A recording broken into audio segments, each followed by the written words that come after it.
وہ آواز اس کی مرحوم ماں کی تھی جو اس کو پکار رہی تھی، بیٹے الیاس میری مدد کرو، میں بہت تکلیف میں ہوں۔ آواز میں نہایت ہی درد و کرب تھا۔ آواز سن کر الیاس کی روح کانپ گئی۔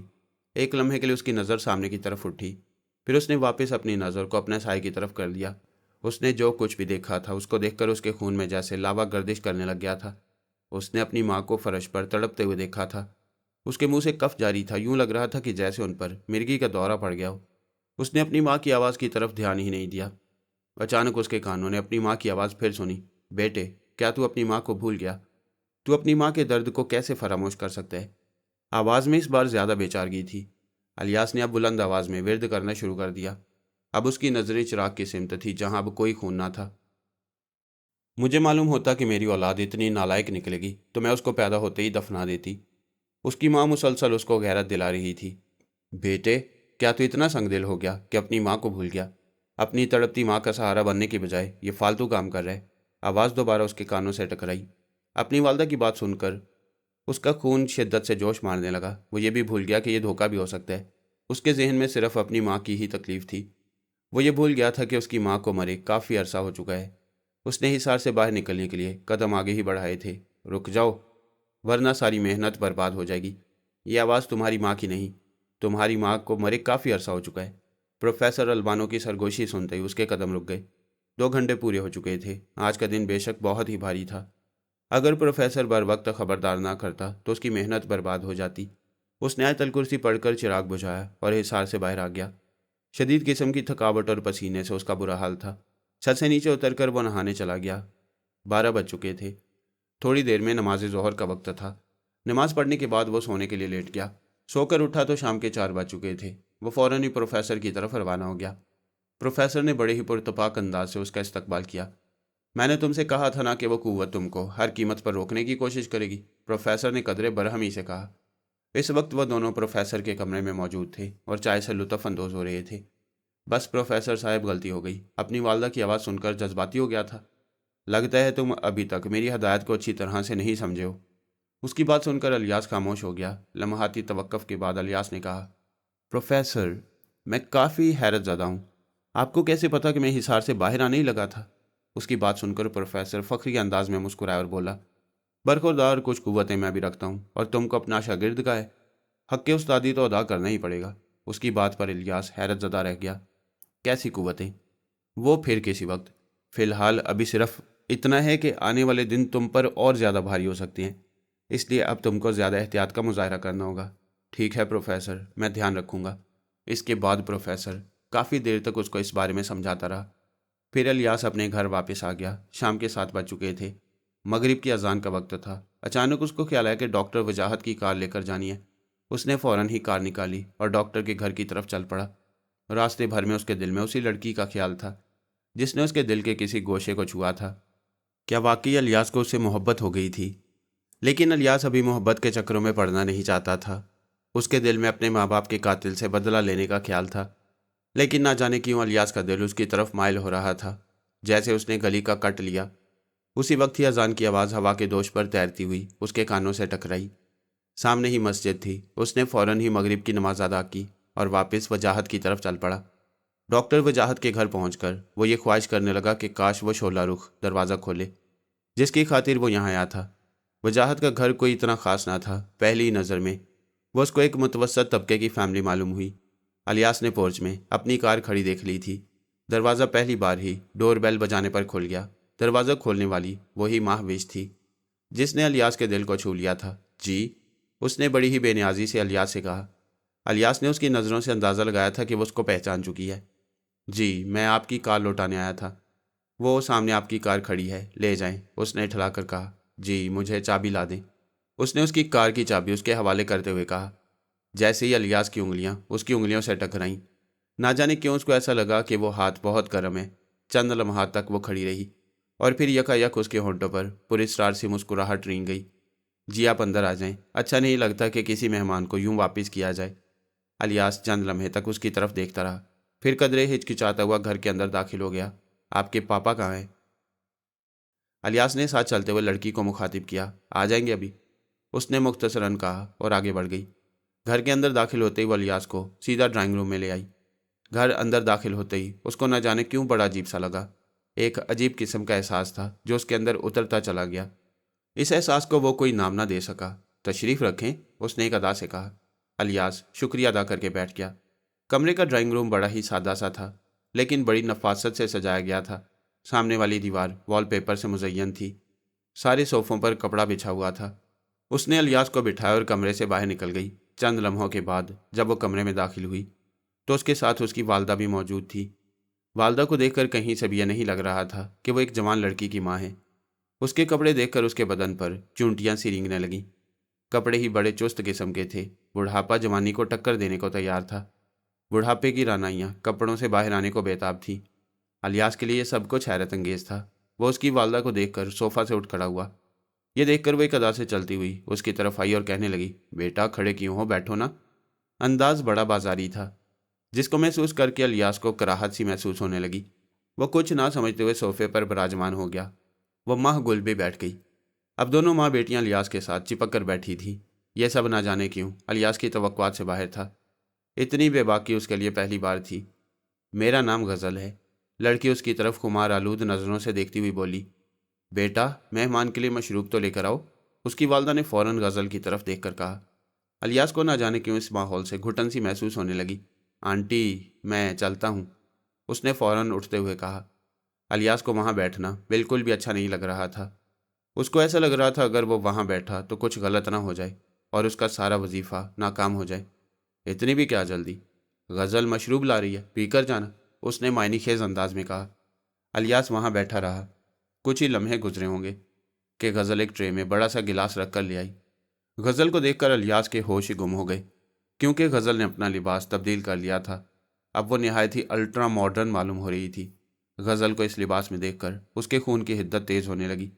اس کا لباس نہایت ہی قابل اعتراض قسم کا تھا۔ نہ جانے کیوں اس کے دل و دماغ میں کھجلی سی ہونے لگی۔ اس کو ایسا لگ رہا تھا کہ جیسے کچھ تو غلط ہونے جا رہا ہے۔ گلاس کے اندر سیاہ رنگ کا مشروب تھا جس کے اندر برف کی ڈلیاں تیر رہی تھیں۔ اس نے کچھ سوچ کر گلاس اٹھایا اور مشروب اپنے منہ سے لگا لیا۔ ذائقہ کچھ عجیب سا تھا۔ کچھ ہی لمحوں کے بعد اس کا سر چکرانے لگا۔ اس کی آنکھیں بند ہونے لگی تھیں۔ بے ہوش ہونے سے قبل وہ صرف اتنا ہی دیکھ پایا کہ دونوں ماں بیٹیاں اس کے سامنے آ کر کھڑی ہو گئیں۔ ان کے چہروں پر نہایت ہی مکروہ قسم کی زہریلی مسکراہٹ نے ڈیرا جما لیا تھا۔ ہوش آنے پر الیاس نے اپنے آپ کو معذوروں والی چیئر پر بندھا ہوا پایا۔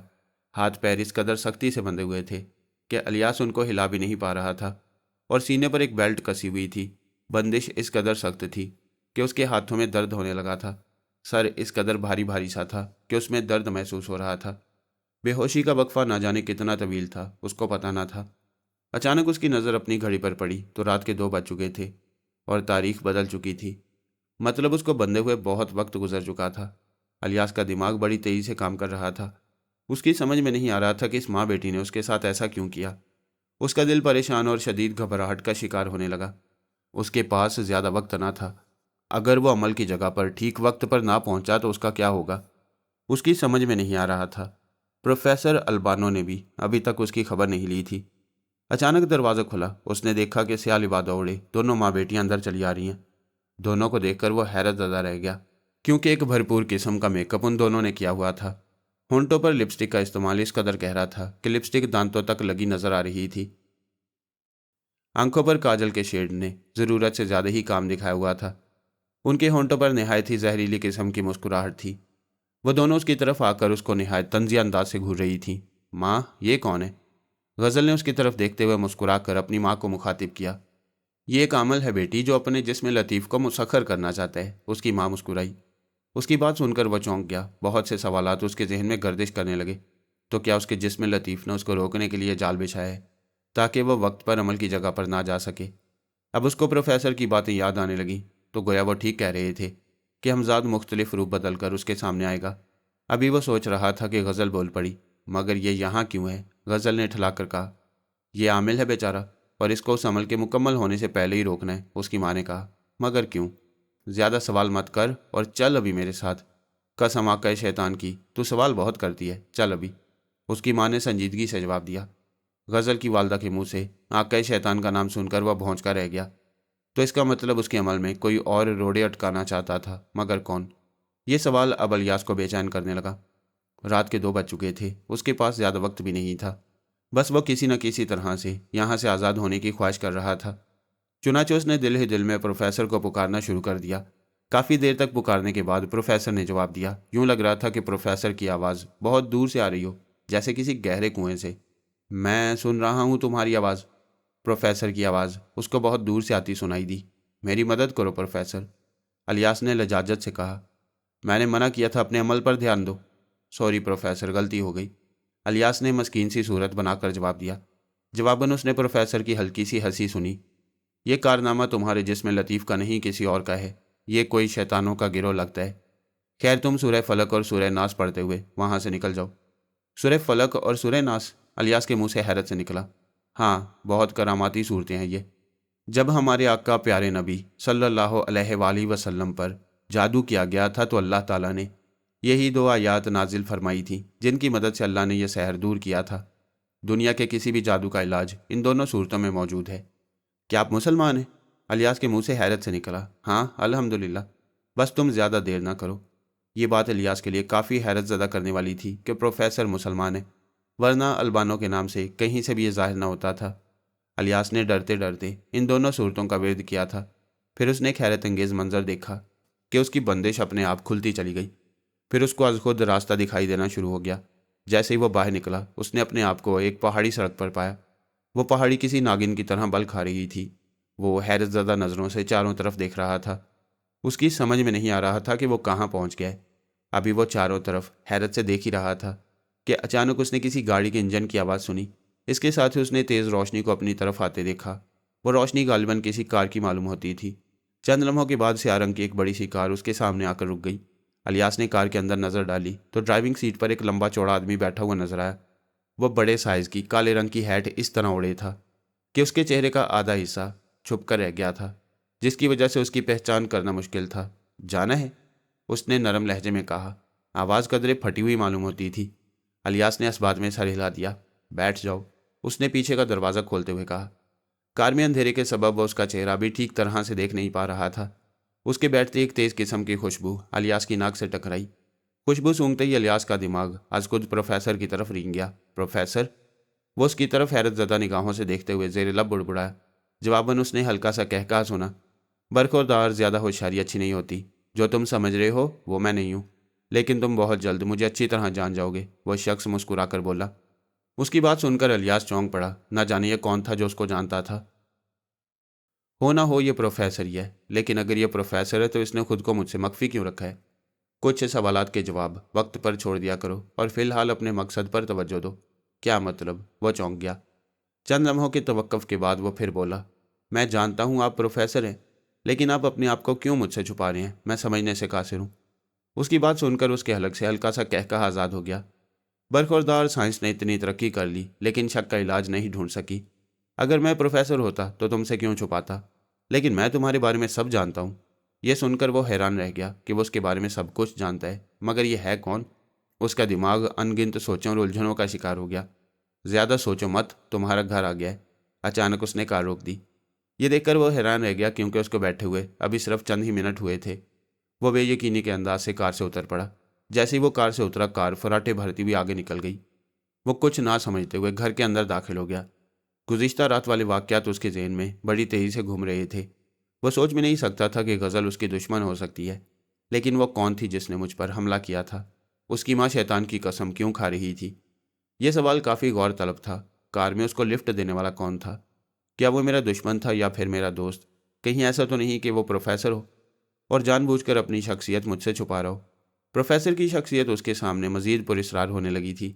یوں لگ رہا تھا کہ اس کے کئی پہلو ہیں جو چھپے ہوئے ہیں۔ اس نے اپنا وظیفہ شروع کر دیا۔